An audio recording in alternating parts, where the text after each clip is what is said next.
भाईजान, कोई premiere pro download करने से एडिटर नहीं बन जाता। भाईजान, कोई ऑटो फोकस पे कैमरा चलाने से डीओपी नहीं बन जाता। भाईजान, कोई यूट्यूब पे वीडियो डालने से फिल्म मेकर नहीं बन जाता।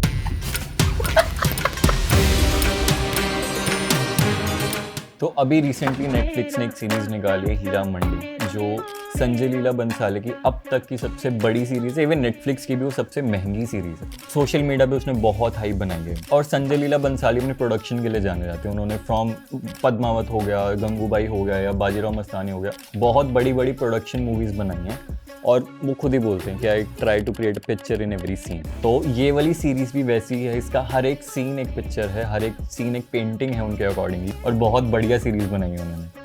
इस वीडियो में हम विजुअली और एडिटिंग वाइज भी बताएंगे कि उन्होंने एसएफएक्स क्यों यूज़ कर रहे हैं, कौन से यूज़ कर रहे हैं, म्यूज़िक ऐसा क्यों है, कलर ग्रेडिंग ऐसी क्यों है, ये सारी चीज़ें इस वीडियो में हम ब्रेक डाउन करेंगे। मेरा नाम मंजोत है, मैं production manager at Beer Biceps. मैं विजुअली यहाँ पे सब कुछ देखता हूँ कि लाइटिंग कैसी होनी चाहिए, कैमरा वगैरह सब कुछ। और मेरा नाम प्रज्ञांश है and I am a video editor. तो चलिए शुरू करते हैं।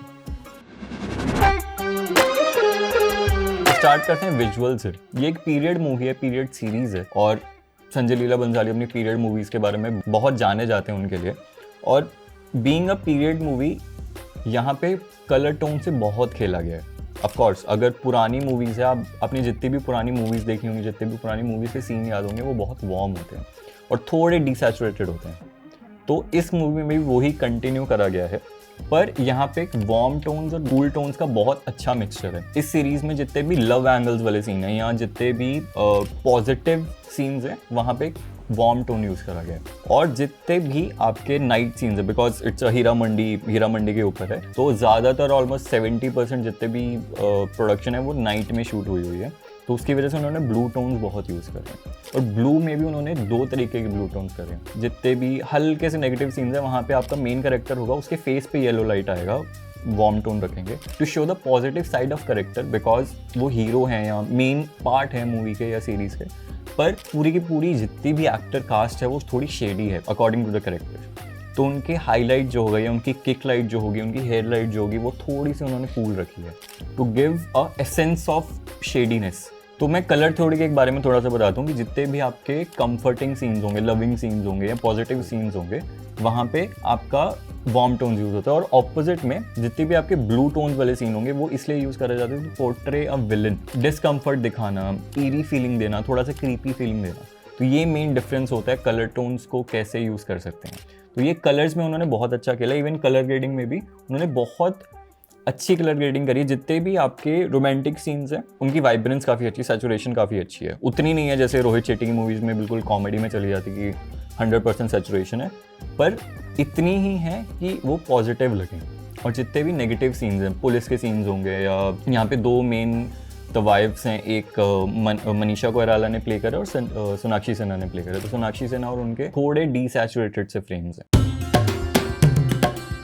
यहाँ पे साउंड डिज़ाइन बहुत ज़्यादा अच्छी यूज़ करी गई है, क्योंकि ये सीरीज़ थोड़े पुराने टाइम की है। तो इसमें जो जितने भी साउंड इफेक्ट्स यूज़ करे गए हैं वो थोड़े से ओल्डिश वाइब या डार्क वाइब पे यूज़ करे गए हैं। और संजय लीला बंसाली खुद ही म्यूजिक प्रोडक्शन भी करते हैं, तो उन्हें अच्छे से पता है कि साउंड डिजाइनिंग किस लेवल पे लेके जानी है। इसमें बहुत सारे सीन्स में डार्क और सस्पेंसफुल वाइब देने के लिए राइजर्स यूज़ करे गए हैं। राइजर्स होते ये हैं कि किसी भी सीन में टेंशन ग्रैब करने के लिए एक साउंड इफेक्ट आता है जो इंक्रीज होता जाता है और शॉर्ट जूम इन होता जाता है, तो वो ऑडियंस का टेंशन ग्रैब कर लेता है। तो वह उस चीज़ के लिए राइजर्स यूज़ होते हैं। ज़्यादातर मूवीज़ में राइजर्स के बाद सब ड्रॉप यूज़ होता है, जिससे कि वो ब्रिज बना देता है 2 सीन्स के बीच में। इस सीरीज़ में जहाँ राइजर खत्म होता है, उस जगह सब ड्रॉप डालने की जगह सीन कट चेंज कर दिया गया है। और ये बहुत ही फ्रीक्वेंटली और स्मार्टली यूज़ करा है संजय लीला बंसाली में।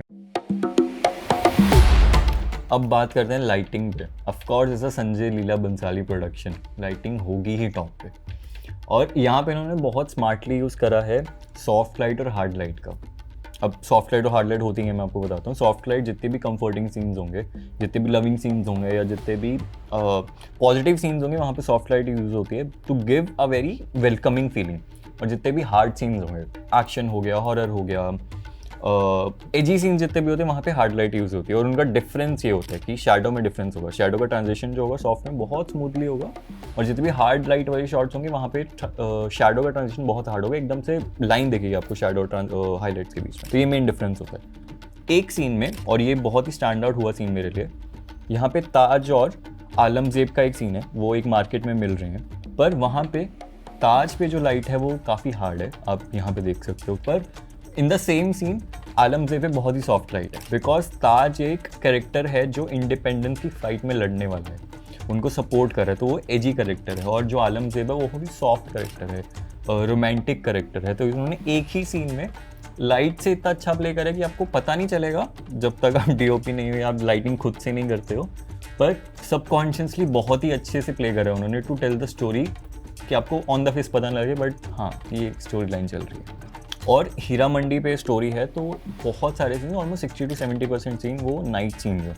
और यहाँ पे उन्होंने to illuminate the whole setup और जितने भी कैरेक्टर्स हैं उसके लिए उन्होंने मून को एमुलेट करा है, कि वहाँ से जितनी भी मेन लाइट आ रही है वो मून के थ्रू आ रही है, बिकॉज उस टाइम पे लाइट तो होती नहीं थी। जो उन्होंने लैम्प्स यूज़ करे हैं जिसमें मोमबत्ती चल रही है या आग जल रही है बेसिकली, बट जो उन्होंने मेन इल्यूमिनेशन के लिए यूज़ करा है वो मून को एमुलेट करा है। और इसीलिए जितनी भी टोन्स हैं वहाँ पे सारी ब्लू टोन्स हैं।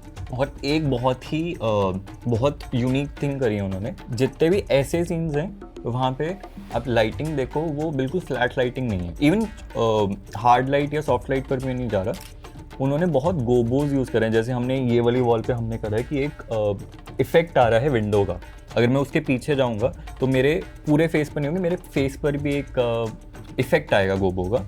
और महल के अंदर अगर लाइट आएगी तो वो जितने भी उनके पैटर्न्स होते हैं, जैसे ये वाली विंडोज़ होती हैं, उसके थ्रू आएगी, तो वो एक गोबो इफेक्ट बना देता है। तो ऐसे नहीं कि बिल्कुल सॉफ्ट लाइट कर दी है, बिल्कुल हार्ड लाइट कर दी, उन्होंने इसमें भी प्ले करा कि लाइट में भी टेक्सचर डालते हैं। यहाँ पे ट्रांजिशंस बहुत ही ज़्यादा स्मार्टली यूज़ करी गई हैं। ट्रांजिशंस 2 सीन्स के बीच में यूज़ करे जाते हैं to go from one scene to another, और इस पूरी सीरीज़ में 3 तरीके के ट्रांजिशंस यूज़ हुए हैं। First is jump cut, second dip to black and third with the use of sound effects. अगर कोई भी हार्ड सीन चल रहा है, एग्रेसिव सीन चल रहा है जिसमें बहुत ज़्यादा थ्रिलिंग वाइब आ रही है, तो वहाँ पे जंप कट यूज़ हुए हैं to go from one scene to another. Secondly यहाँ पे जितने भी सॉफ्ट सीन्स हैं या फिर स्लो सीन्स हैं उसमें ट्रांजिशन यूज़ करने के लिए mostly dip to black use करा गया है। और डिप टू ब्लैक उन्होंने ना बहुत स्मार्टली यूज़ करा है। डिप टू ब्लैक में भी स्टार्टिंग में एक सीन है, वहाँ पे आपका करेक्टर कैमरे के आगे आ रहा है, वो कैमरा ब्लॉक कर रहा है, उसके बाद नेक्स्ट सीन शुरू है। जो थर्ड टाइप ऑफ ट्रांजिशन इन्होंने यूज़ करी है वो with the help of sound effects करी है। जैसे कोई भी अगर सीन कट करना है तो उससे पहले ही राइजर स्टार्ट कर दिया है, और जब वहाँ सीन एंड हुआ है तो उससे पहले ही नेक्स्ट सीन का साउंड इफेक्ट्स यूज़ करा है, जिससे कि वो दोनों सीन्स के बीच में ब्रिज बन पाए। तो ये था पूरा ब्रेकडाउन हीरा मंडी की सीरीज़ पे, जो कि बहुत ही अच्छी बनाई है संजय लीला बंसाली में।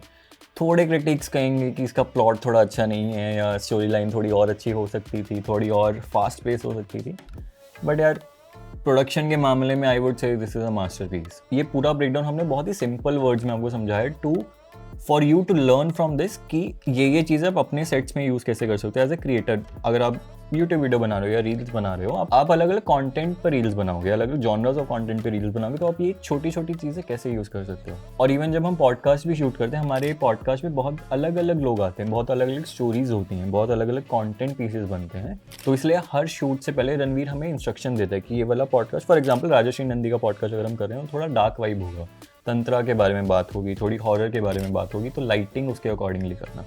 तो मेरा instruction while doing the lighting वही रहता है कि इसमें थोड़ी हार्ड लाइट यूज़ करनी है, थोड़ी नैरो लाइटिंग यूज़ करनी की, ज़्यादा स्पिल ना हो बैकग्राउंड पे, बैकग्राउंड इतना ज़्यादा लिट ना हो कंपेयर टू योर सब्जेक्ट। और ऐसी चीज़ें आप मूवीज़ देखो, आप उनको ऑब्जर्व करो कि उनमें कैसी कैसी यूज़ करनी है। फॉर एग्जाम्पल अगर आपको एक हॉरर वीडियो बनानी है, आप उससे पहले एक हॉरर मूवी देख लो, तो आपको थोड़ी वाइब पता चल जाएगी, आपके सबकॉन्शियस में फिट हो जाएगा वाइल डूइंग शूट, कि आपके दिमाग में वो रहेगा कि मैंने रात को हॉरर मूवी देखी थी, उसमें ऐसे ऐसे लाइटिंग करी थी, ऐसे ऐसे सीन सेट करे थे, ऐसे ऐसे कैमरा एंगल से, तो वो चीज़ आपको बहुत हेल्प करेगी। और अब आप हमें रिकमेंड करें कि आगे कौन सी मूवी का ब्रेकडाउन करना है। For more videos like share and subscribe to Beer Biceps Skill House. भाईजान चलें, चलते हैं भाई, रील भी एडिट करनी है इसकी। हाँ चलिए।